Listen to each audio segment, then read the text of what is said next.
Kādas sajūtas šodien? Superīgas vienkārši laime, beidzot latvieši māk priecāties.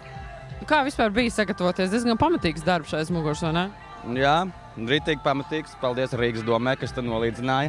Šis ir pirmais festivāls šajā vietā. Pēc tam te būs festivāla vieta, bet KoliLV ir iekrāsojuši Rīgas labāko festivāla vietu, es domāju. Jūs tā kā krustāvi šeit vietā. Nu, tas ir mazākais. Mēs esam tā kā radītāji, es domāju, kā tēvs, mamma.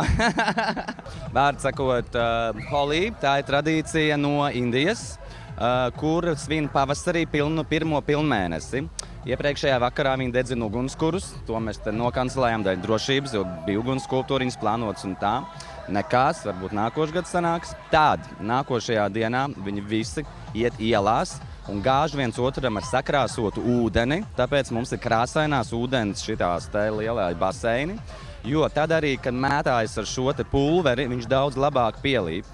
Un, nu jā, kas ir pats galvenais, ir, ka tagad ir pilnmēnesis. Un tas dod arī latviešiem, kurš citreiz varbūt tur tā un tā, ja. Tomēr, ja nākt ārā un ar šo te enerģiju līksmot un dzīvot. Smiekļu joga ir ātrs, efektīvs un vienkārši veids, kā tu vari vairot savu laimes sajūtu, samazināt stresu un vairot savu imunitāti. Aha, un kā tas viss notiek? Principā tu ierosini smieklus ar rotaļīgu smikrinājumu palīdzību. Un grupā, kad mēs paskatāmies viens otram acīs, mēs pasmaidam, mēs sākam smieties. Man patīk. Latviju vajag vēl tādas uztaisīt. Tādas pozitīvas emocijas, krāsainas forši. Ko jūs vēlaties izdarīt? Matus attaisīt. Kādā veidā? Sakasīt, noteikti. Kāpēc tieši sakasīt? Kāpēc ne tādu smuku copīt?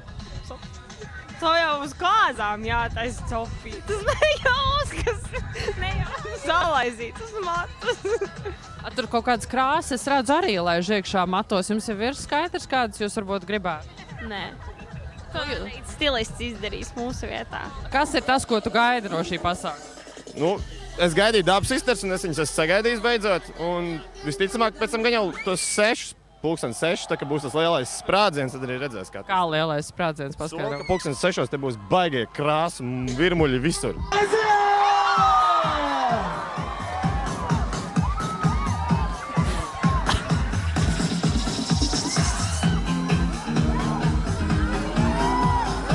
Tā nu viņš izskatās krāsainākais notikums, kas vien ir norisinājies